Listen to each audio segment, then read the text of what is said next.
সুপ্রিয় শিক্ষার্থীরা, ভিডিওটিতে আপনাদের সকলকে স্বাগতম জানাই। এর আগে জানলাম প্রচুরক সম্পর্কিত ক নাম্বারের প্রশ্ন সমাধানগুলো, তাই না? প্রচুরক সম্পর্কিত যে ক নাম্বারগুলো আসতে পারে সেগুলো আমরা জানলাম।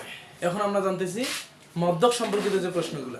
তো মধ্যক সম্পর্কিত যে প্রশ্নগুলো থেকে দেখি কি কি আছে সেগুলা। এখানে বলতে পারে মধ্যক শ্রেণী বের করো, অথবা হলো মধ্যক শ্রেণীর নিম্নসীমা লিখো বের করো, অথবা মধ্যক শ্রেণীর উচ্চসীমা নির্ণয় করো, অথবা মধ্যক শ্রেণীর গণসংখ্যা, অথবা মধ্যক শ্রেণীর মধ্যমান ইত্যাদি প্রশ্ন আসতে পারে, তাই না? তো এই যে মধ্যক সম্পর্কিত প্রশ্নগুলো সমাধান করতে গেলে আমরা একটা জিনিস সবসময় মাথায় রাখবো, সেটা কি? দেখো, আমরা সবসময় একটা জিনিস মাথায় রাখবো, যখনই মধ্যক শ্রেণীচাক বা এক কথায় প্রচুরক থাকলে, যেমন আমরা বলতে পারি সর্বোচ্চ গণসংখ্যার দিকে আগে আমার প্রচুরক শ্রেণী লাগবে, ঠিক একইভাবে মধ্যক কথাটা বললেই তোমাদের মাথায় সর্বপ্রথম একটা সারণীর কথা চিন্তা করতে হবে। মাথায় যখনই আসবে যে মধ্যক শ্রেণী চাইছে বা মধ্যক, এক কথায় মধ্যকের কোনো কথা বলছে মধ্যক সম্পর্কিত, তখনই সর্বপ্রথম কাজ হবে তোমার যে মধ্যক বললেই আমাকে একটা সারণী লাগবে। এই যে আমি এখানে লিখেছি মধ্যক যখনই বলবে তখনই তুমি একটা সারণী বের করবা, সেই সারণীটার নাম হচ্ছে ক্রমযোজিত গণসংখ্যা সারণী। ঠিক আছে, এটা অনায়াসে বের করতে হবে, এটা ক নাম্বারে আসলে বের করতে হবে। যদি ডাইরেক্ট মধ্যক বের করতে বলে তবুও কিন্তু ওই সারণীটা আমাকে লাগবে। এখন আমি সারণীটা লেখাটা লিখছি মধ্যক নির্ণয়ের জন্য সারণীর নিম্নরূপ।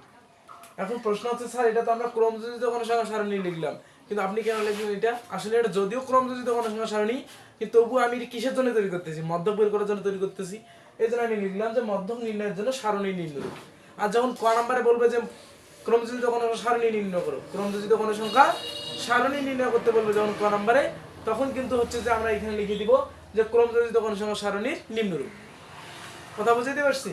এখানে যখন বলবে আমাকে যে আমি এখানে মধ্যক সম্পর্কিত কোনো কিছু বের করতেছি, এই জন্য আমি লিখে দিলাম মধ্যক নির্ণয়ের জন্য সারণী নিম্নরূপ। তো এখানে ক্রমযোজিত শ্রেণীব্যাপ্তিগুলো আমি লিখলাম দেখে দেখে, গণসংখ্যাগুলোও লিখলাম। আর এখানে ক্রমযোজিত গণসংখ্যা নিয়ম হচ্ছে প্রথমটা এখানে ঠিক থাকে, পরে এই যে ক্রমযোজিত গণসংখ্যার সাথে পরবর্তী যে শ্রেণী গণসংখ্যা আছে, গণসংখ্যাটা যোগ করে ক্রমযোজিত গণসংখ্যা হয়। এই যে 7 আর 5 12, 12 আর 12 24, 24 আর 10 34, 34 আর 6 মোট 40। এখানে মোট n কে মোট গণসংখ্যাকে n দ্বারা প্রকাশ করা হয়, সবগুলো যোগ করলে 40 আর এখানে হয়েছে 40। সেহেতু আমার অঙ্কটা ঠিক আছে। তাহলে কি আমার মধ্যক বের হয়ে গেল? আসলে কিন্তু আমার মধ্যক এখনো বের হয়নি। এখন আমরা এখানে কি করব? মধ্যক বের করব। তারপরে এখন আমরা লিখব যে এখানে মোট গণসংখ্যা, মোট গণসংখ্যা n সমান সমান দেওয়া আছে কত বলো তো? 40। অতএব n/2 সমান সমান 40 ডিভাইডেড বাই 2। 40 কে 2 দ্বারা তুমি ভাগ করে আসবে কত বলো তো? 20। তাহলে এখন লাগবে 20তম পদে মধ্যক শ্রেণী অবস্থিত। মধ্যক শ্রেণী অবস্থিত। এখন 20তম পদে যে মধ্যক শ্রেণী অবস্থিত, কেন আমি n/2 লিখলাম? মধ্যক মানে আমরা বুঝি যে অর্ধেক বা মধ্যের মানটা, তাই না? এজন্য মোট গণসংখ্যাটাকে আমি 2 দ্বারা ভাগ করলাম। তাহলে 2 দ্বারা ভাগ করলে যে মানটা আসলো 20 আসলো। তাহলে আমি আবার বললাম 20তম পদে মধ্যক শ্রেণী অবস্থিত। তাহলে এখন আমি নিচে লিখবো অতএব মধ্যক শ্রেণী, তাই না? অতএব মধ্যক শ্রেণী, মধ্যক শ্রেণী সমান, এখন আমি কোথায় পাবো মধ্যক শ্রেণী? আর এই 20 কোথায় বা পাবো? এই 20 বা কোথায় পাবো? মধ্যক বা কোথায় পাবো? এখানে দেখো তো, এখানে তো 20 নাই স্যার, সর্বোচ্চ গণসংখ্যা 40, তো মোট গণসংখ্যা এখানে তো 20 খুঁজে পাচ্ছি না। তাহলে আপনি 20 কোথা থেকে খুঁজে বের করবেন? মনে রাখবা, আমি যে ক্রমযোজিত গণসংখ্যাটা বের করলাম, ক্রমযোজিত গণসংখ্যার সারণীটা বের করলাম, এইটার কাজটাই বা কি? এই কাজটা এখন আমাকে লাগবে, এর প্রয়োজনীয়তা এখন লাগবে আমার, এর প্রয়োজন এখন। ঠিক আছে? তো কিভাবে বুঝবো? দেখো তো, 5 এর মধ্যে কি 20 আসা সম্ভব? 1 থেকে সম্ভব নয়। 12 এর মধ্যে কিন্তু 20 আসা সম্ভব নয়। এবার 24 এর মধ্যে কি 20 আসতে পারবে না? 24 এর মধ্যে কিন্তু 20 আসতে পারবে, অর্থাৎ 24 এর মধ্যবর্তী সংখ্যাগুলোর মধ্যে 20 কিন্তু অবস্থিত আছে। সেহেতু এই সংখ্যার যে সারণীটা আছে, এটা আছে কিন্তু মধ্যক শ্রেণী। তাহলে আমি এখন এই মধ্যক শ্রেণী কিভাবে বের করলাম বলো তো? 31 থেকে 40 বের করলাম, তাই না? এটা হচ্ছে আমার মধ্যক শ্রেণী।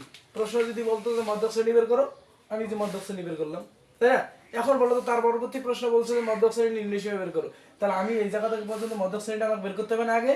তারপরে নিচে লিখতে হবে কি বলতো? অতএব মধ্যক শ্রেণীর, মধ্যক শ্রেণীর নিম্ন সীমা। নিম্ন সীমা তো আমি দেখতেছি 31, তাই না? আবার বলতো মধ্যক শ্রেণীর উচ্চ সীমা।